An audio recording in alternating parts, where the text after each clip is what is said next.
Canon Puncture Show, Episode 108, Game Advocates, Unknown Armies. This episode discusses mature themes involved in this game. Please be warned, some of the stuff is kinda gross.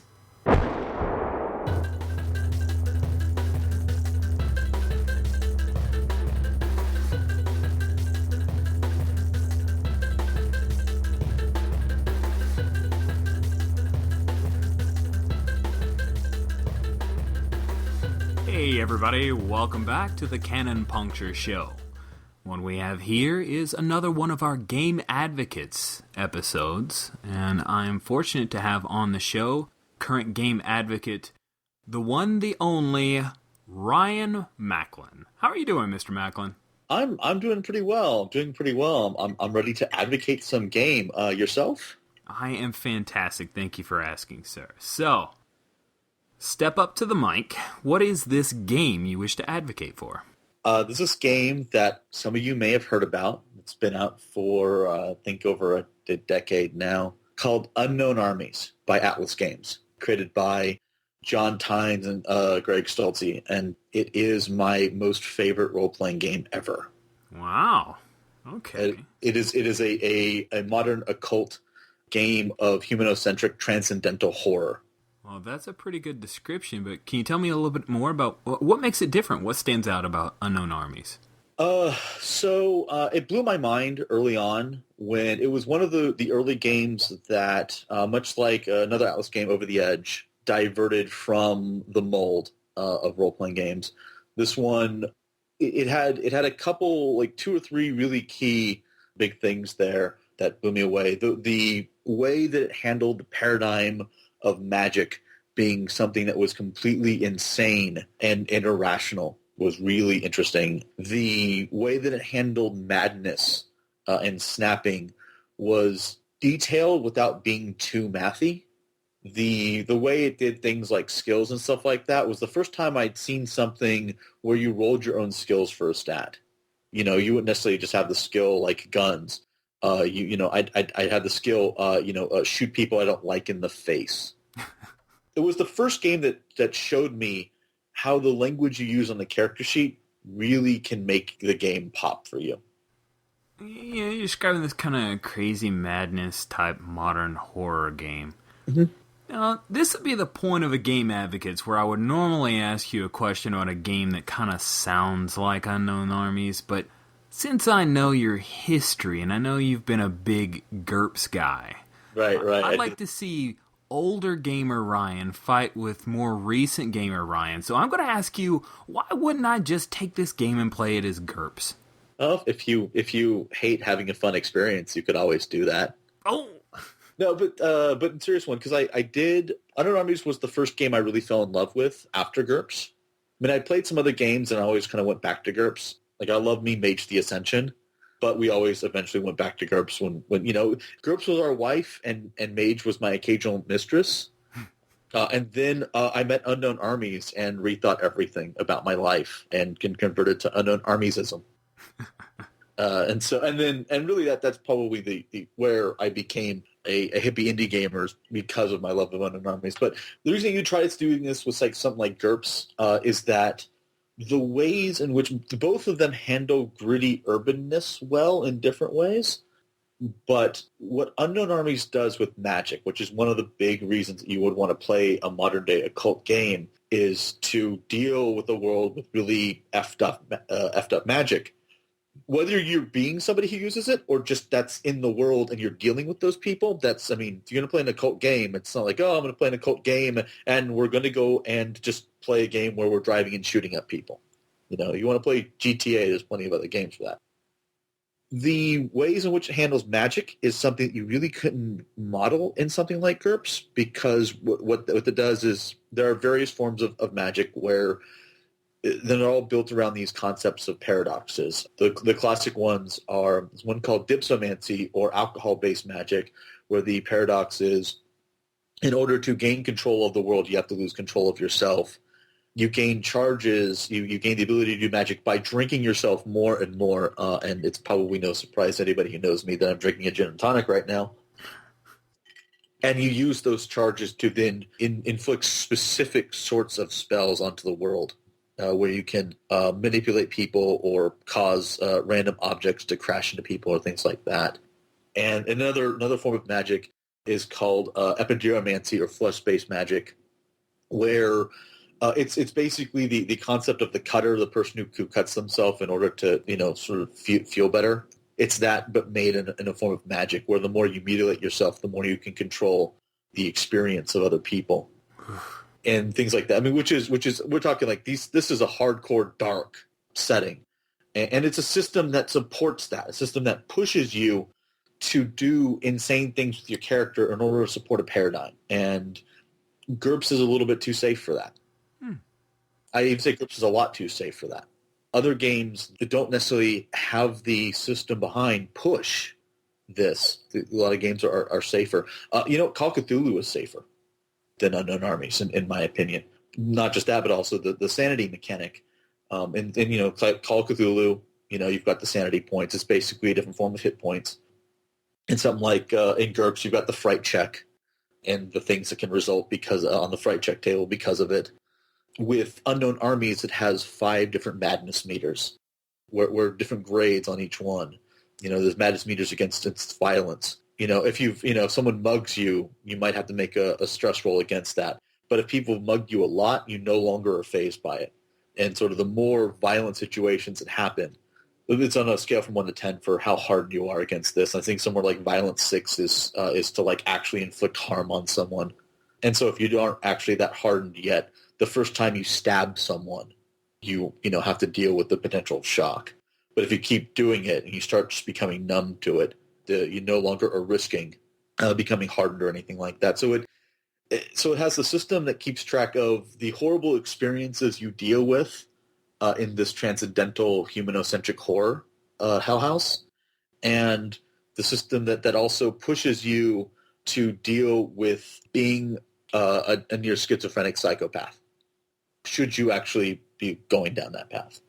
That's like the broad strokes. I mean, there's a lot of detail to Unknown Armies. I'm trying not to geek about it too much without context, but that's why you can't necessarily do this with something like GURPS. I don't really think you could do it with something like Fate or something like The World of Darkness or Don't Rest Your Head or anything like that. Like Unknown Armies is this particular thing. Well, that's some pretty evocative description. So it kind of leads me to wonder, you get into a game of Unknown Armies. Mm-hmm. What's the subject of the game at the table? Like, what are the players actually doing? So those somewhat older school games where they present a huge world and you can find different ways to hook in, as opposed to some of the new games like Don't Rest Your Head, which is like, you're doing this. Mm-hmm. There are different ways to hook into Unknown Armies. You could be some like low-level occult guy, sort of like your Call of Cthulhu investigator sort of scale, or like, you're sort of, if you will, entry-level occultist. They haven't quite made the laminated badge for you yet, but hey, it's your first week on cultist duty. Something like that, where you're dealing with a world that you're exploring. There's things about this world you don't know, things about this world that will never make sense to you, and you're being one of those sort of low-level guys. They call that the street-level game, where you're dealing with that. That's very much like your sort of investigative or survival horror sort of thing, where you're a detective or you're a cultist dealing with another cult or something like that. There's what's called the global level game, where you might be playing adepts. These are these mages that do creepy things in order to do power. And you're basically at that point, it becomes a game about accumulating or trying to defend or things like that of power. You might be able to spin it as we're trying to save the world. And that's a good way to spin it, because a lot of times stories are about people who think they're doing the right thing. Right. And one of the things that I feel like Unknown Armies really promotes is that everyone thinks they're doing the right thing, and that's why the world's messed up. The people who do horrible things in this world think they're doing it for very, very good reasons, and like cosmically so. So you have this game of, at that point, it's a game largely about dealing with power struggles, and then you have that game taken to a whole new level by the cosmic game, or the cosmic level, where you have people vying for apotheosis, very literally. It is a game, along with being adepts, you can walk down these divine paths called being an avatar, where if you take on this role, like you can take on the role of being like the archetype of the mother, you can ritualistically become one of the 333 gods of the next world, more or less. I mean, obviously, like, concatenating a really big idea. And I'm doing like the hand signals that say I'm smushing something because it's really good into something for podcasts. But and so there's these different places where you can hook in. Hook in by being the people who are clueless and being inflicted by the world, to being people in different places of power or seeking power who know, a little bit about the world, dealing with it, or who know a great deal about the world and dealing with it. And I've played games in all different, places there. And like I said, I mean, it's my favorite role-playing game for a reason. It's not just I read it and like, woo, it's pretty, and then put it on my shelf. All of those have been really hooky for me. Well, what would you warn a new player about? You have a no swearing podcast, right? Right? Okay, so this is really effed up. This took edgy for me to a whole new level, and not in a way that was... There are some White Wolf books that kind of felt like they were edgy for being edgy's sake. Not every White Wolf book's like that, but, there are some. Mm-hmm. And there are some, other like D20 books that were by, one-off publishers that are like that. Everything in Unknown Armies feels edgy because it's appropriately edgy. I'm going to say a phrase that I'm going to recall from memory from one of the supplements from the first edition that will give you a sense of the creep here. Okay. This creature is created by the residue of sex crimes. I'm sorry, the psychic residue of sex crimes. Ugh. Yeah. So that doesn't have to be what every game is about, but Unknown Armies can very much go there, because the way the world is set up is that the horribleness of the world is made by people, and the acts that you do can turn into horrible things for other people, and the acts other people do can turn into horrible things for you. It isn't gritty to be sexy. It is gritty to feel unclean, but not always. I mean, like I said, I mean, I'm sure some people were sort of squicked by the idea that cutters are a form of magic. It doesn't play nice with others. If you're playing Unknown Armies, I mean, you can play Unknown Armies and remove all of those things. But if you're reading the book, they're there. We all in Indieland talk about lines and veils. This is a game where you want that. You have to deal with the fact that you may be crossing some lines by reading this book. Not so much the core book as it is some of the supplements. Only because the supplements are, and like the first edition supplements, which are, if you are going to pick up the game, the second edition core book is amazing, and get as many of the first edition supplements as you can, because they're all compatible and have a lot of great juice to them. Yeah, that one is one of the ones there, and I actually threw that one in one of my games once, and that really changed the game in a way that like all the players liked, but really did make the world feel a lot more messed. And so, yeah, I mean, that's something to warn about. The other thing, I suppose, which is not as big, it isn't like Call of Cthulhu. There isn't. It's not hey, if the stars are right, an external thing's going to deal with you. It's the world is messed up, and it's because of people, and all monsters are effectively because of people. That's really grabby. Yeah, I mean that's where the humanocentric part comes in. That's why I love Unknown Armies so much. It's our fault. Just a moment ago, you talked about a game that you had played and how you used a certain phrase. Share with me a little bit more. What are some of your favorite moments at the table, Ryan? Until a recent game of Primetime Adventures, there were two games of Unknown Armies which pretty much tied in my mind as the best games I've ever played in my life. And these were both games I ran. So ran or played. Best games ever in my life. But the last one was... They were playing... I'm just going to throw some stuff out there that at this point I'm just throw some terms from the world out there because people who know Unknown Armies will get it and people who don't. They were playing folks from the New Inquisition who were going around trying to collect artifacts for the guy who runs it. The New Inquisition is basically a cabal led by a really rich dude who almost gained apotheosis and then had it snatched from him at the last moment. And that was his first contact with the supernatural. As you might understand, he's a little miffed. And so he has like just dudes who go around and do stuff for him. And so it was very much a street level game, except it was very street feel, the go and do some stuff. But they were all global level players. Some of them were adepts. They could throw some magic around. And the very first episode of the game was I'm like, all right, well, I'm going to throw a little bit of other stuff in there just because I know these names are going to make sense to them. I'm like, all right, so they're going to go and try to get the Necronomicon from this guy's library. As far as they know, it's a legitimate, like, real thing. I did that because I didn't have to, like, set up, oh, there's this book of ancient, or like, screw it, it's an Necronomicon. You all know Lovecraft enough to feel the gravitas of that phrase. Nice. And so I just, went right for that because I didn't want to have to set up that something was important. I just wanted them to feel it. And one of the there were a couple different characters in there. It was a 6-player game. Maybe the last time I've run a 6-player game that I've been entirely happy with, like a campaign. One of them was a history mage, a Cleomancer, whose mom was in Arkham Asylum. One of them was a bibliomancer or a book mage. These are mages that get power by having a library. They don't have to read that. They just have to own these important books, which is part of the reason I said the Necronomicon, because I'm like, that would be kind of tempting and interesting. And I had, like, set up some villains and stuff like that for, like, once they grabbed it and some horrible things would happen. And they get the Necronomicon, they get it out, and then 2 of them begin plotting to steal it from the rest of the group and go rogue. And they succeed. And they succeed well, like, not just in roles, but, like, they explain in very good detail how they pulled this off. And I sort of look at them, and I'm shaking my head, and I'm like, you guys come on out. And I bring them out the hallway where the other players can't hear. And, like, it's like, oh, Ryan, I'm really sorry for derailing your camp. Like, no, that's totally cool, man. You guys want to play 2 characters now? You want to play the guys who are hunting you down too? And I don't think I could have done that in any other game.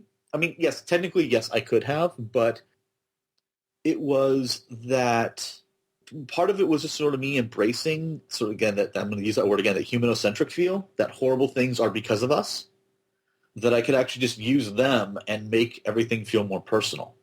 The fact that these were all people, by being adepts, they're all horribly broken, brainwashed people that just don't get regular folk.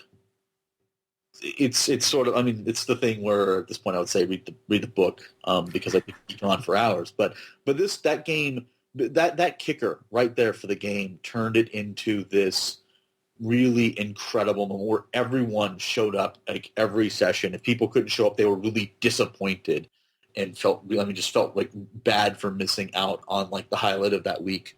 I ran that for like 8 sessions. That was really enough. We had a big climatic ending. People felt kind of freaked out by the game, and everyone's like, "That was like the best game I've ever played." Like, I know, right? And it was amazing. And it's all because I think, I mean, in addition to the fact that we were all clicking as a group and all that stuff that has nothing to do with the game, but just with the social dynamic, it was just a game where we kind of felt a sense of, in the story itself, like, we could see how everything was our fault, and we wanted to fix it. On a big fault like humans, and on a little fault like the characters we were playing had done things to each other. It was sort of like, I mean, it was like a really messed up drama with guns and face melting. Nice. So, yeah, I mean, that was the game. So one of my favorite moments, though, was that moment where the 2 people who had been brainwashed into being really screwed up mages that were obsessed, because all mages are inherently, utterly, entirely obsessed with their magic, decided to steal the Necronomicon a second time from everyone else that they were around and do horrible things. Because the game pushed that thought of, if you're a mage, you're not sane. Heavy. Yeah. Also badass. Indeed. So what do you see, and you covered this, but in general, what do you normally see other players loving about this game?